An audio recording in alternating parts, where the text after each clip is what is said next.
So here we go, the time has come. The 2024 Cheltenham Festival is almost here, and this is my full festival preview video, the video that I've looked forward to all year. I love looking through every single one of the races.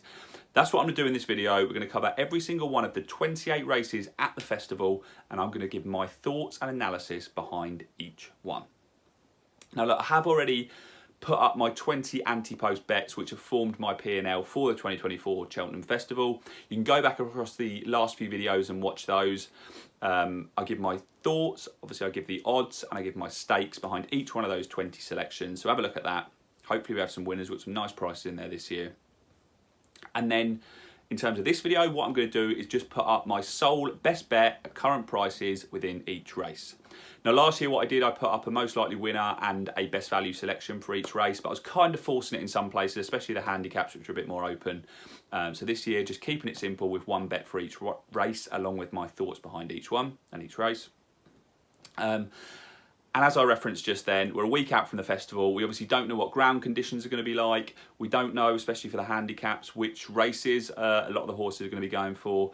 And also, you know, if they're even going to get into certain races in those handicaps. So with all that in mind, I'm still going to put together a selection for each one based on my thoughts. I will explain why I believe in certain cases horses are going to go for certain races. If you haven't already, please make sure you subscribe to the channel. There's going to be 4 of these videos. I'm going to split it by day, so you'll then be notified of the other videos that I put out. Drop me a like if you like this video, but without further ado, let's get into race 1 on day 1, the Supreme.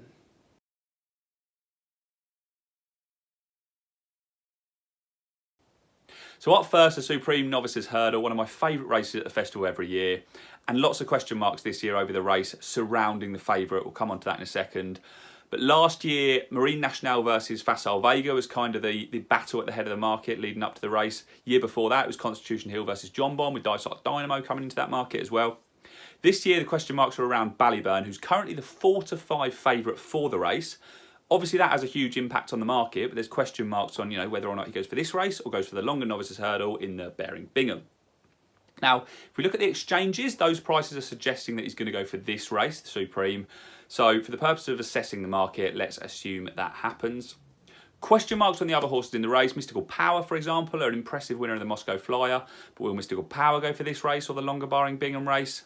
Tully Hill, really disappointed at the start of the season, but then last 2 runs over 2 miles have been mightily impressive, so probably justifying that 9-2 price tag.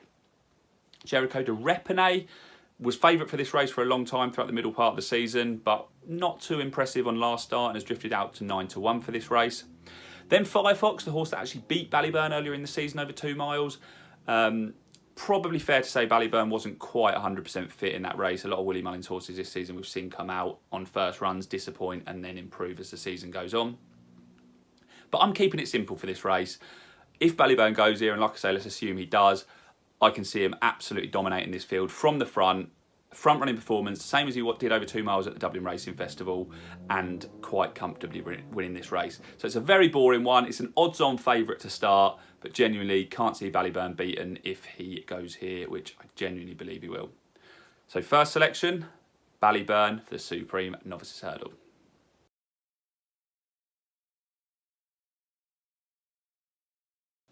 So next up, race number 2 of day 1, and it's the Arkle. And I think it's fair to say there's a little bit more juice in these prices than there was in that Supreme market we just looked at. Now, obvious starting point here for me is the Irish Arkle at the Dublin Racing Festival. The race that was won by Ilate Tomps there, who's currently priced at 9-2 for this race. Same price as Founder 50, 9-2, who Ilate Tomps beat at the finish on that day over 2 miles 1. Both of those horses beat Marine Nationale, who's odds-on favourite for that Irish Arkle, into 5th place. Marine Nationale was obviously favourite for this race, the Arkle at Cheltenham, for a long time. Odds-on favourite for this race, and has been pushed out to around the 9-4 mark since that disappointing run. Now, after that run, Barry Connell put that disappointing performance down to the ground, which is a definite concern to me because, you know, we could well get soft or softer than soft ground at the Cheltenham Festival. Who knows? But those aside, there's other horses in this market as well. We've got Gaelic Warrior at the kind of 6-1, 7-1 mark, anti-post. Who knows whether he'll go for this race, the Turners, or even go to Cheltenham at all, but definitely worth considering if he does go here, even after that disappointing run at the DRF. Quilixios still priced at 10-1. A horse that I like, a horse that I talked about in my outsider video at 25 to 1 on my last video, but it's now shortened to 10 to 1 and looks like he will be going for this race. Then you've got JPR1, who I do believe is the best of the English horses. Now, in my anti-post series that I referenced, I put up JPR1 at 50 to 1. I've got a £10 bet on JPR1 at 50 to 1. Now priced around the 10 to 1 marks, we've definitely got some value there. I would absolutely love it if he wins. I think 10 to 1 is probably fair, but definitely the best shout that the English horses have got in this race. But look, I'm going back to that Irish Arkle form that I referenced at the start of this video. I think Founder 50 is the best of those horses. If that race at the Irish Arkle, that Irish Arkle race was over 2 miles, then he would have won, because Ilate Tom's only caught him in that last furlong. Now, it's not quite that straightforward, but fair to say that Founder 50 does clearly have a huge engine. Gordon Elliott clearly loves the horse. Gordon Elliott's never had a winner in the Arkle as well. So I'm going for Founder 50, not only to win this race, but to be Gordon Elliott's first Arkle winner. I think the price currently around the 5 to 1, 9 to 2 mark is more than fair, and really think he will win this race. So for me, the Arkle, race number 2, Founder 50, my selection here.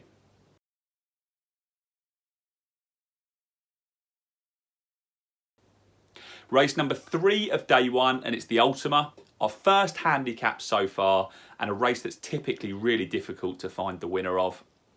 Now, this race normally goes to UK trainers, so for the purpose of me picking a selection, I'm not even considering those Irish horses at the top of the market, like Meeting of the Waters, the Goffer, Cool Survivor, for example, and I'm focusing on the UK horses.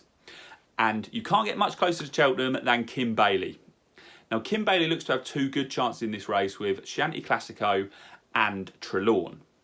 Trelawn, currently priced at 16 to 1, is my selection for this race.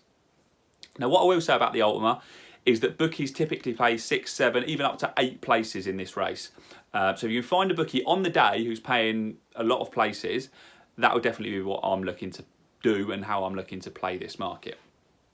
But if we just look at Trelawn's season so far, won on Chase debut, came out in December as well with an impressive performance, 3rd at Cheltenham behind Grey Dawning and Ginny's Destiny.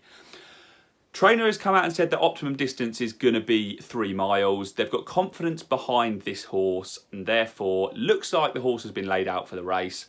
I want to stay with a UK horse, so my selection for the Ultima, keeping it simple, is Trelawn at 16 to 1 each way.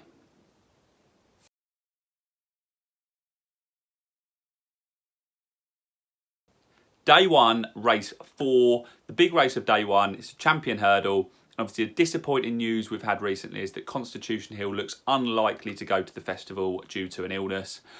I'll be there on day 1. I'm always buzzing to see Constitution Hill. He's been brilliant the last 2 years at the festival, so it's such a shame we won't see the horse. But that probably means we can keep this race very, very simple.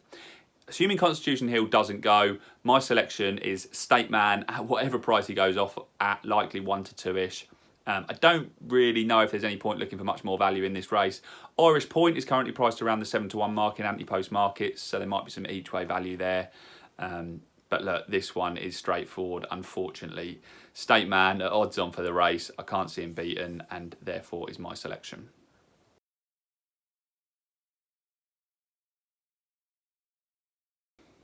Day 1, race number 5, is the Mares Hurdle, and this time I'm not going to be boring and just pick the odds-on favourite. I want to take on Lossiemouth in this race. Now, my main reason for doing that is because, first of all, last year's Triumph Hurdle form has worked out terribly. Gala Marceau was really disappointing, beaten on last run. The likes of Zenta and Ascending have come out this season and again been really disappointing. And secondly, look, Lossiemouth has never gone over the Triumph Hurdle distance of 2 mile 1 furlong. This race will be over 2 mile 4 furlongs, so there's those obvious questions on does she have that extra stamina or is she just a speed horse? If she does go off at 1 to 2 and win this race, fair enough. Great horse, we'll let her do that. But I'm looking through that market there at another horse I can pick out to take on the odds-on favourite. And the horse that I've landed on is You Wear It Well, currently priced at 33 to 1 for this race. Now, You Wear It Well won the Mares Novice Hurdle at the festival last year, came out on seasonal debut this year and beat Lucia.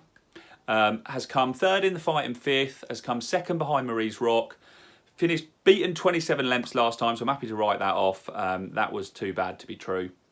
But I like that transition from Mares Novice Hurdle winner to Mares Hurdle winner. And Love Envoy almost did that last year, finishing just second to Honeysuckle in the Mares Hurdle. So for that reason, I'm taking You Wear It Well, a dart at 33 to 1. Let's take her each way. She is my selection in the Mares Hurdle.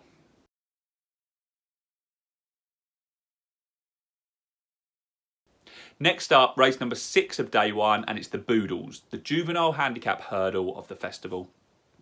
And look, this is another tough handicap hurdle to dissect. Often hard to tell which horses have actually been trying throughout the season. Look, take last year, for example, Jazzy Matty had 2 really disappointing runs and then went on to win this race at the festival before then being beaten, I think, 47 lengths, 59 lengths, pulled up in his next 3 starts. But this year, I think Willie Mullins could win his first Boodles, never won the Boodles before, with the horse Batman Girac, who's currently priced at 6 to 1 for the race. Now, Batman Girac, owned by Munir and Suede in those El Fabiolo dark green colours, looks to have a great shot here. Looks to have been laid out for this race. On his second start this season, finished 4th behind the likes of Cargeese and Carla Conti. Obviously, Cargeese we saw then go on to win that juvenile hurdle race at the Dublin Racing Festival. And Michael O'Sullivan was on Batman Girac that day, and he just travelled so well into the race, was just picking off rivals, probably at quicker pace than Michael O'Sullivan really wanted him to. That's what you need to win the Boodles. You need to show that you settle. You need to show that you travel, especially because they, tend to go off really quickly in this race. Batman Girac has shown that he does those 2 things. And like I said, looks to have been absolutely laid out for this race, not run since that day. And therefore, I think, like I said, Batman Girac is going to give Willie Mullins his first ever winner of the Boodles, so is my selection, currently priced at 6 to 1.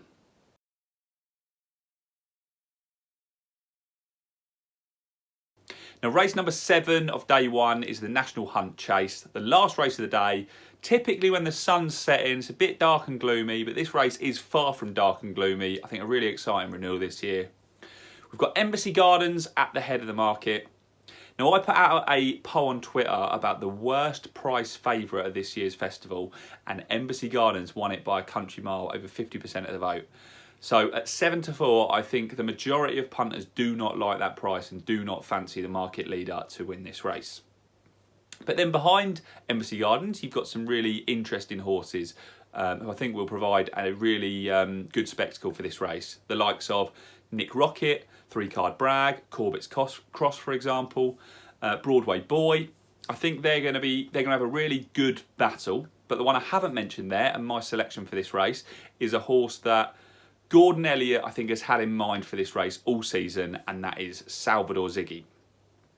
Now, Salvador Ziggy, a really good horse, came second last year at the festival in the Pertemps Handicap Hurdle, has won his first 3 races over fences this season, came second in that Kerry National, giving a stone to the winner, so really good performance there, and looks to have been laid out for this race.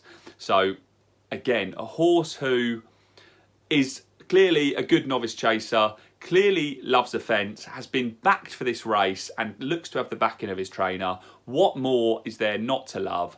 So quite simply, at 5 to 1, the current price of Salvador Ziggy, he is my selection to win the National Hunt Chase and send us home happy on day 1.